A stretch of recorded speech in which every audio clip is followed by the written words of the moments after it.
brought to you by WikiVidi Documentaries. OK Computer. OK Computer is the third studio album by English alternative rock band Radiohead.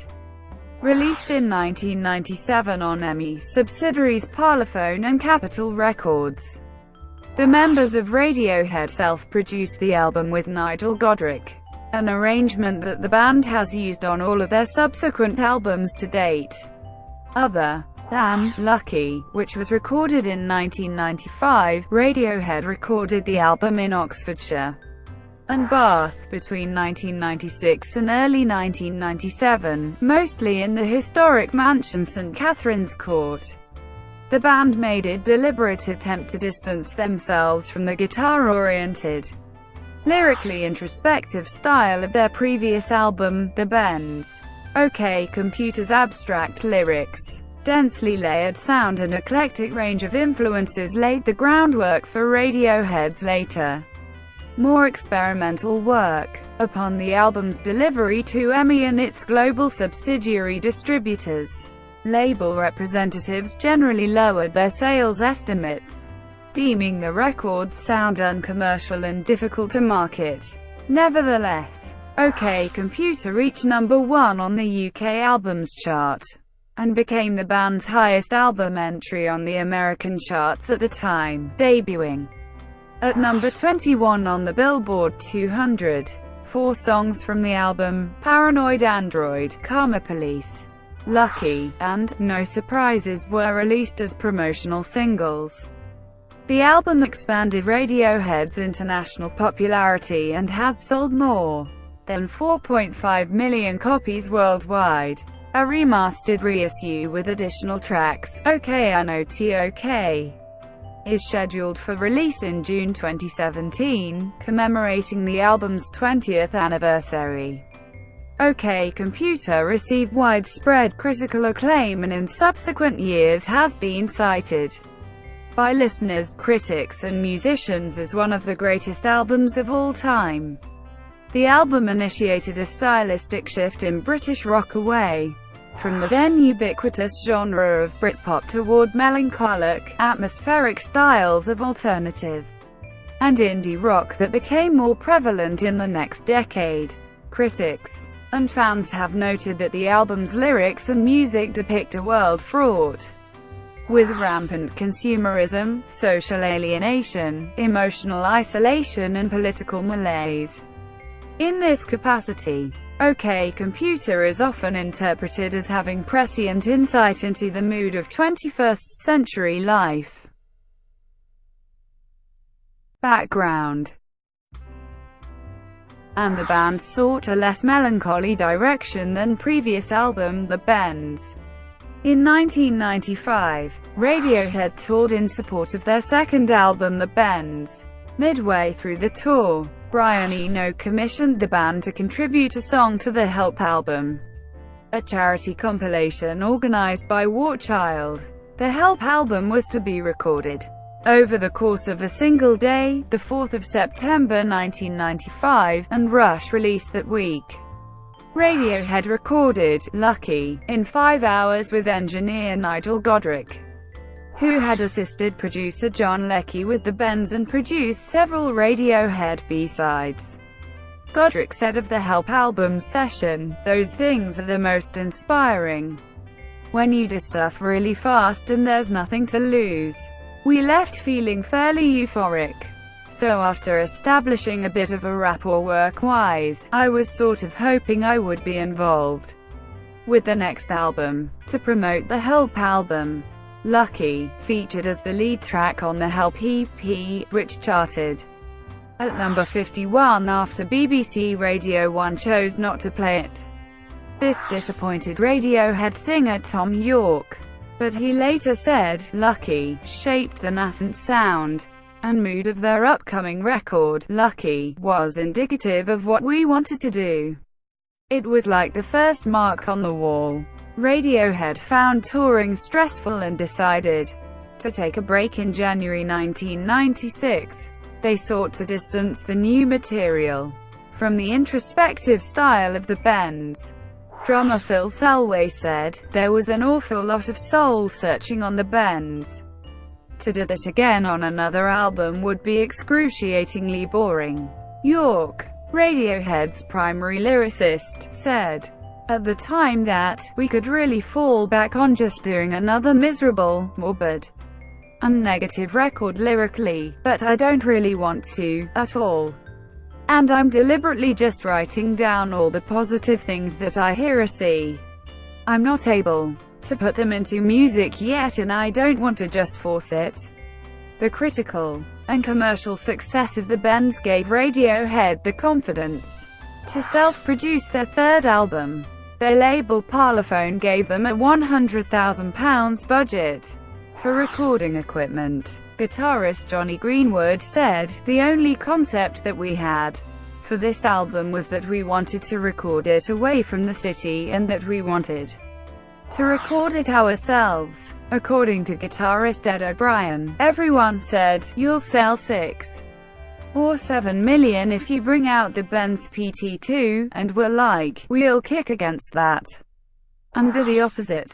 A number of producers, including major figures such as Scott Litt, were suggested, but the band were encouraged by their sessions with Godrich.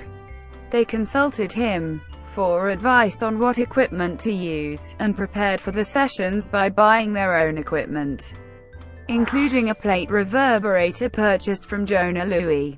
Although Godrich had sought to focus his work on electronic dance music, he outgrew his role as advisor and became the album's co-producer. Recording. In July 1996, Radiohead started rehearsing and recording OK Computer in their Candeplaus studio, a converted shed near Didcot, Oxfordshire, even without the deadline that contributed to the stress of the Bends. The band still had difficulties, which Selway blamed on their choice to self-produce. "We're jumping from song to song, and when we started to run out of ideas, we'd move into a new song. The stupid thing was that we were nearly finished when we'd move on, because so much work had gone into them." The members worked with nearly equal roles in the production and formation of the music, though York was still firmly the loudest voice, according to O'Brien. Selway said, "We give each other an awful lot of space to develop our parts, but at the same time we are all very critical about what the other person is doing." Godrich's role as co-producer was part collaborator, part managerial outsider. He said that Radiohead need to have another person outside their unit, especially when they're all playing together, to say, "When the take goes well, I take up slack." When people aren't taking responsibility, the term producing a record means taking responsibility for the record. "It's my job to ensure that they get the ideas across." Godrich has produced every Radiohead album since, and has been characterized as Radiohead's unofficial sixth member. Radiohead decided that Candeplaus was an unsatisfactory recording location, which York attributed to its proximity to the band members' homes, and Jonny Greenwood attributed to its lack of dining and bathroom facilities. The group had nearly completed 4 songs: Electioneering, No Surprises, Subterranean, Homesick Alien, and The Tourist. At the label's request, they took a break from recording to embark on a 13-date American tour in 1996, opening for Alanis Morissette, and performed early versions of several new songs. One song, Paranoid Android, evolved from a 14-minute version with long organ solos into something closer to the 6-minute version on the album. During the tour, filmmaker Baz Luhrmann commissioned Radiohead to write a song for his upcoming film Romeo plus Juliet, and gave them the final 30 minutes of the film. York said, "When we saw the scene in which Claire Danes holds the Colt .45 against her head, we started working on the song immediately. Soon afterwards, the band wrote and recorded. Exit music. The track plays over the film's end credits, but was not included on the soundtrack album at the band's request. York later said the song helped shape the direction of the rest of the album, and that it was the first performance we'd ever recorded, where every note of it made my head spin, something I was proud of. Something I could turn up really, really loud and not wince at any moment. A rural mansion near Bath, Somerset. Radiohead resumed recording in September 1996. At St Catherine's Court, a historic mansion near Bath owned by actress Jane Seymour. The mansion was unoccupied, but sometimes used for corporate functions. The change of setting marked an important transition in the recording process. Greenwood, comparing the mansion to previous studio settings, said it was less like a laboratory experiment, which is what being in a studio is usually like, and more about a group of people making their first record together. The band made extensive use of the different rooms and acoustics in the house. The vocals on Exit Music feature natural reverberation achieved by recording on a stone staircase, and Let Down was recorded in a ballroom at 3 a.m. Isolation allowed the band to work at a different pace, with more flexible and spontaneous working hours. O'Brien said that the biggest pressure was actually completing the recording. We weren't given any deadlines and we had complete freedom to do what we wanted. We were delaying it because we were a bit frightened of actually finishing stuff. York was satisfied with the quality of the recordings made at the location, and enjoyed working without audio separation, meaning that instruments were not overdubbed separately. O'Brien was similarly pleased with the recordings, estimating that 80% of the album was recorded live, and said, "I hate doing overdubs, because it just doesn't feel natural. Something special happens when you're playing live. A lot of it is just looking at one another and knowing there are 4 other people making it happen." Many of York's vocals were first takes. He felt that if he made other attempts he would start to think about it, and it would sound really lame. Radiohead returned to canned applause in October for rehearsals, and completed most of OK Computer in further sessions at St Catherine's Court. By Christmas, they had narrowed the track listing to 14 songs. The string parts were recorded at Abbey Road Studios in London in January 1997. The album was mastered at the same location and mixed over the next 2 months at various studios around the city. Godrich preferred a quick and hands-off approach to mixing, and said, "I feel like I get too into it. I start fiddling with things and I fuck it up. I generally take about half a day to do a mix. If it's any longer than that, you lose it. The hardest thing is trying to stay fresh, to stay objective."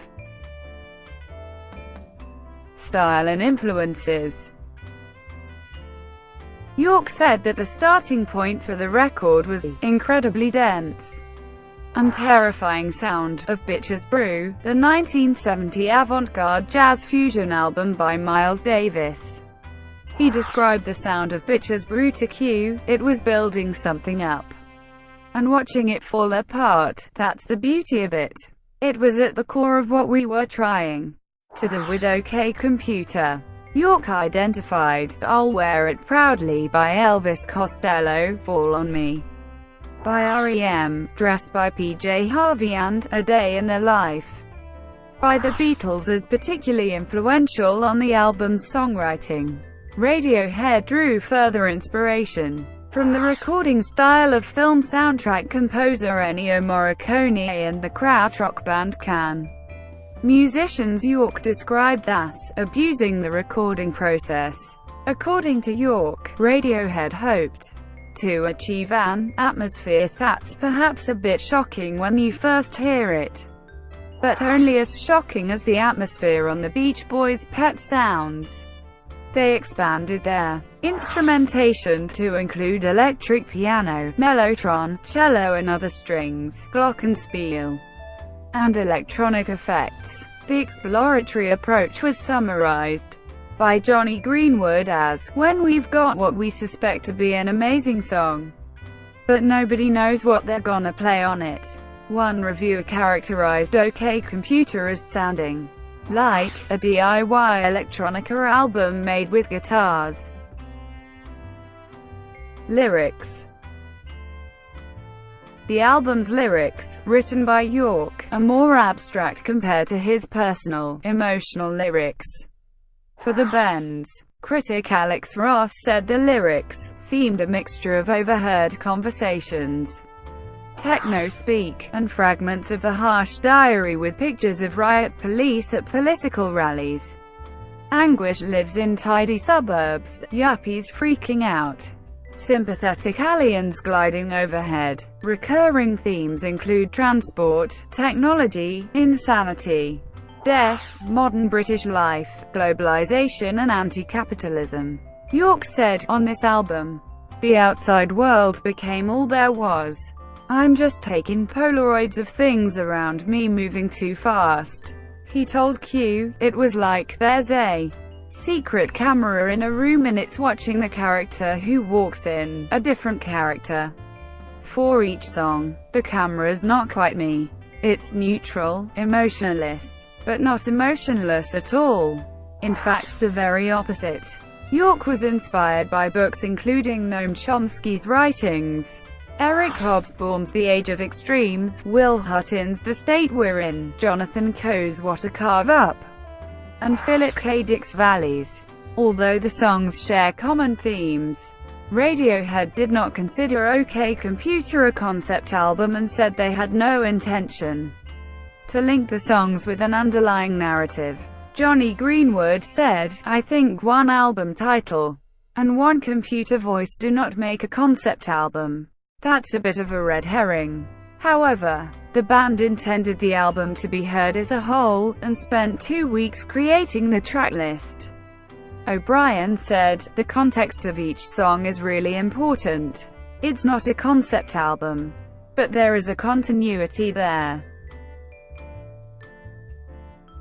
Thank you for watching. Brought to you by WikiVidi Documentaries. Please like and subscribe below.